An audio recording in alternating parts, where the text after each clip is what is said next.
La decana de la Facultad de Trabajo Social es María Alejandra Wagner, ¿sí? Y desde la lista de oposición de docentes se ha presentado esta denuncia en una conferencia de prensa realizada ayer en la Facultad de Trabajo Social, en el marco de unas jornadas de trabajo social crítico. Bueno, los medios se acercaron a esta conferencia de prensa y la denuncia tuvo que ver con lo que vos explicabas. Y bueno, para comentar un poquito más la situación, estamos en contacto con una docente de la Facultad de Trabajo Social, con Carolina Mamblona. Hola, buenas tardes, Carolina, ¿cómo estás? Hola, buenas tardes, ¿cómo están? Bien, ¿nos podés comentar un poquito cómo fue la conferencia de ayer y cuál es la principal denuncia? Sí, mira, nosotros venimos denunciando un proceso de concursos que se vienen llevando adelante desde finales del 2015.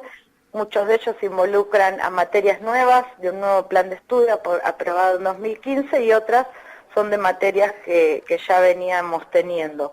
En estos concursos hay un conjunto de irregularidades. Nosotros venimos denunciando que en cada concurso se suma una nueva irregularidad, con lo cual estamos en un territorio de mucha impunidad porque se viene violando sistemáticamente el reglamento de concursos y la ordenanza 179. En algunos casos, por ejemplo, se incorpora documentación después del periodo de haberse inscrito. En otros concursos se altera el sorteo de temas, descartando el sorteo hasta llegar a formulaciones escritas en lapicera. En otros casos se deniega a una concursante la posibilidad de posponer el concurso por enfermedad grave de un familiar directo, de su madre. Bueno, distintas situaciones, siempre sumado a la ponderación de antecedentes de quienes en general tienen, en un sentido muy amplio, un perfil crítico para pensar la producción de las ciencias sociales, ¿no? Un arco muy grande de profesores, Mariano Félix, que es un docente de la Universidad de La Plata, Hernán Ubiña de la UBA, Tamara Seifer de la UBA, más todo un conjunto de colegas de la propia facultad, venimos quedando afuera de concursos que nosotros decimos que son truchos porque están arreglados de manera predeterminada, ¿no? Bien, ¿y con qué intención la gestión, las autoridades de la Facultad de Trabajo Social arreglan concursos docentes y ponen a docentes más de su palo? Y la intención claramente es de garantizar un gobierno donde ellos de alguna manera mantengan una hegemonía impuesta de algún modo, ¿no? Y donde además explícitamente nosotros entendemos que se persigue a las perspectivas más radicales, más críticas, perspectivas de pensar en nuestro caso el trabajo social, en un claro cuestionamiento a las desigualdades que se generan en el propio sistema capitalista. Y en general se busca docentes más moderados, en la matriz política que sean del arco peronista, y todos los que no se enfilan en esas características sistemáticamente vienen quedando afuera, porque si uno analiza todos los que venimos quedando afuera, tampoco es que se pertenece a un mismo espacio político, ¿no? Sino hay trayectorias diversas, pero en general lo común es que no somos, ninguno de los que quedamos afuera somos peronistas.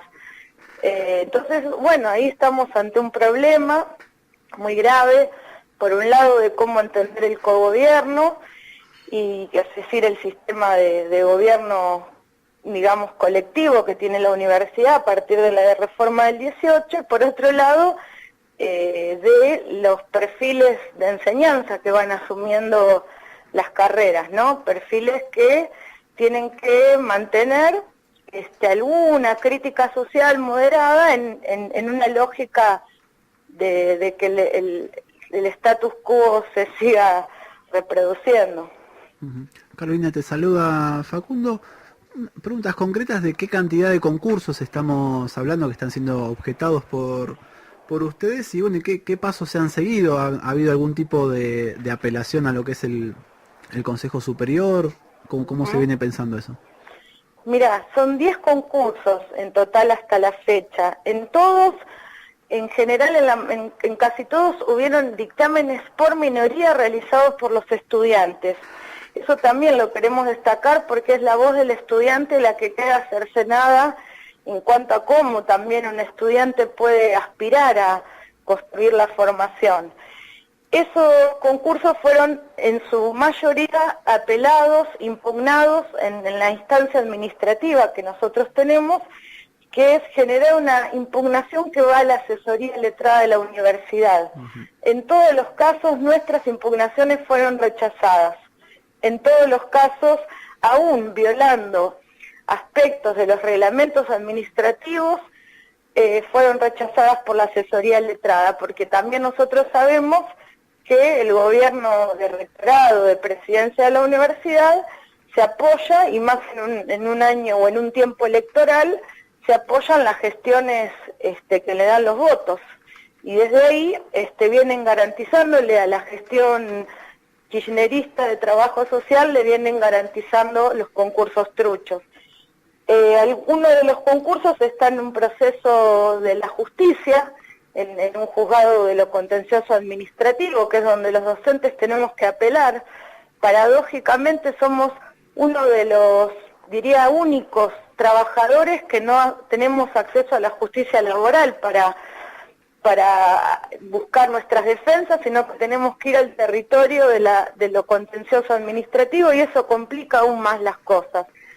Estamos evaluando seguir con todo un proceso de denuncia, de impugnación, y no descartamos acciones judiciales colectivas, que las estamos evaluando en este momento. Claro, sí, justamente te quería preguntar por eso, porque siempre hay un tema que genera muchas discusiones dentro de la universidad, si judicializar los conflictos internos de la universidad, ¿no? Es un debate que recurrentemente aparece. Hay muchísimos casos de hechos judicializados por concursos, infinidad dentro de la historia de la Universidad de La Plata, y con muchos juicios abiertos. Así que bueno, evidentemente ahí también están evaluando esta necesidad de salir también del ámbito universidad al verse las instancias formales bastante agotadas. Sí, uno ha concurrido, todos nosotros hemos concurrido a instancias del Consejo Académico de la facultad, dando un debate frontal, político, vertiendo argumentos, ¿no? Recuerdo el caso de Cristian Castillo, uno de los docentes que también fue excluido totalmente arbitrariamente de un cargo que es de su total idoneidad. Y bueno, en todos los casos nos escucha el Consejo Académico, y nos responden con ironías políticas. En algunos casos han votado no darnos la palabra para hablar de nuestros propios concursos. A mí me pasó con el caso de una compañera que bueno, fui al consejo a exponer la situación de ese concurso, pido la palabra y votaron rechazarla. Así que nos encontramos ante mecanismos muy antidemocráticos, maneras de entender el cogobierno restrictivamente. Y bueno, nosotros de alguna manera con la conferencia de prensa del día de ayer queríamos poner de manifiesto que esta es la lógica de construcción en la universidad. Nosotros sabemos que esto también ha pasado en otras facultades, cuentan con antecedentes para hacer estas arbitrariedades y estas maniobras, y muchas veces, bueno, están amparados por cierta legalidad formal, ¿no? También, por eso, por esa vía es difícil.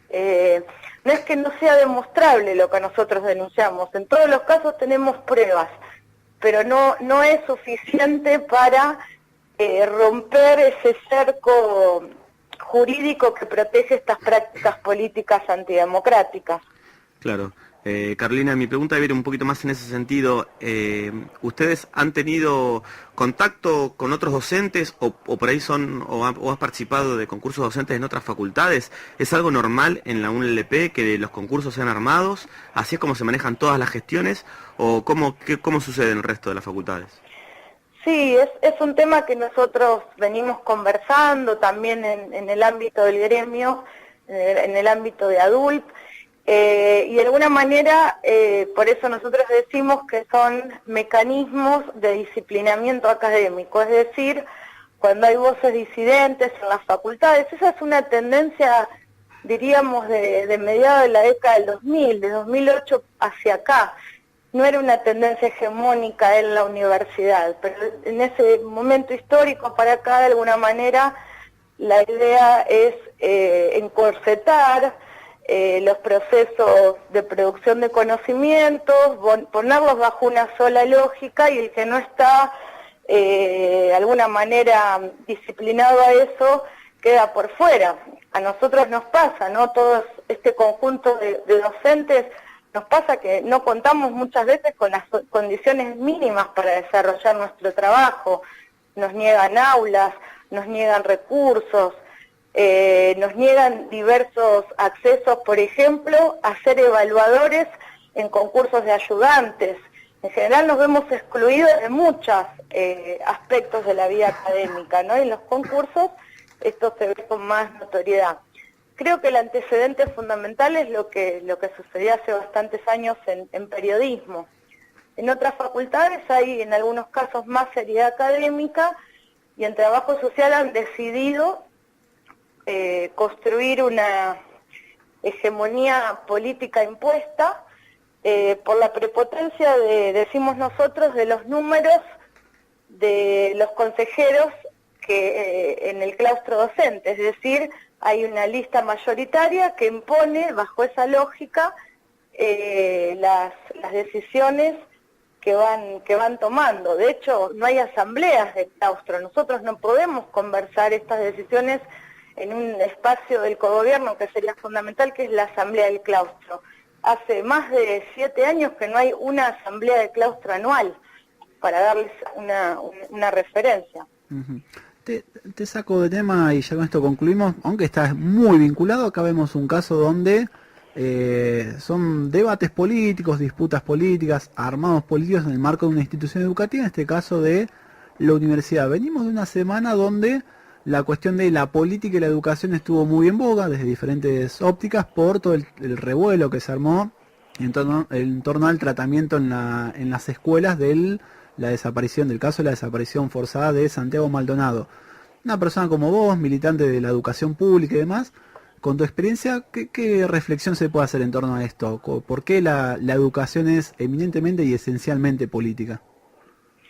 Sí, porque la educación resguarda un núcleo que es la construcción de la lectura crítica sobre los problemas que nos pasan como sociedad.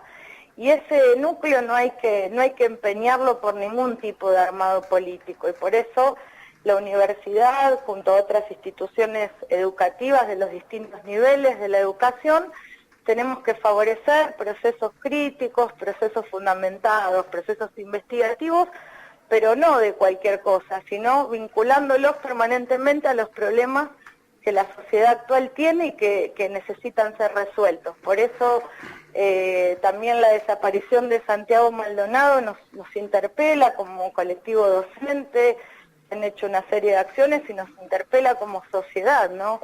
Como una nueva desaparición forzosa en Argentina, con la historia que nosotros tenemos en relación a lo que significó la última dictadura, y bueno, nos tiene que generar en un sentido de alerta, de movilización, de multiplicación de actividades, porque no podemos permitir y tenemos que decir nunca más un nuevo desaparecido.